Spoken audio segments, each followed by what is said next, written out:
నేను 1979లో పిక్చర్స్కి వచ్చానండి. నేను మూవీస్ ఉషా కిరణ్ మూవీస్ నుంచి స్టార్ట్ అయ్యి హైదరాబాద్కి వచ్చిన తర్వాత ఫస్ట్ ఈటీవీ నుంచే సీరియల్ అనేది మొదలుపెట్టాను. నేను సీరియల్ అనేది చేశాను అంటే ఈటీవీ నుంచే. కానీ ఈటీవీ అంటేనే అసలు మా అమ్మ నాన్న మా సొంత ఫ్యామిలీ లాగా. నాకు సుమన్ బాబు గారు మా ఎండమావులు చేసేటప్పుడైతే ఒక్క ఒత్తు పోకుండా అక్షరాలన్నీ కూర్చి మాతో పలికించేవారు. ఆయన ఎంతో బాగా చేయించుకునేవారు.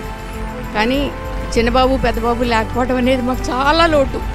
ఇక్కడ యాజమాన్యం ఎలా ఉంటున్నారో కానీ మేమైతే అసలు ఫిలిం సిటీ రావాలంటే ఒక దడ పట్టుకుంటుంది మాకైతే. ఏంటి వాళ్ళిద్దరూ లేరు, ఆ లోటైతే మాకు ఎప్పుడూ కనపడుతూనే ఉంటుంది. ఆనాటి నుంచి ఈనాడు వరకు మమ్మల్ని మర్చిపోకుండా ప్రతి సీరియల్లో మేము మా ఏజ్కి తగినట్టుగా మేము వేసే క్యారెక్టర్ ఉంటే ఎప్పుడూ మమ్మల్ని పిలుస్తూనే ఉన్నారు. కానీ వాళ్ళు లేరనే లోటు మాత్రం మాకు ఎప్పుడూ ఉందండి. ఈ పండగ మాత్రం నన్ను మర్చిపోకుండా పిలుస్తున్నారు. అందుకు మరీ థ్యాంక్స్.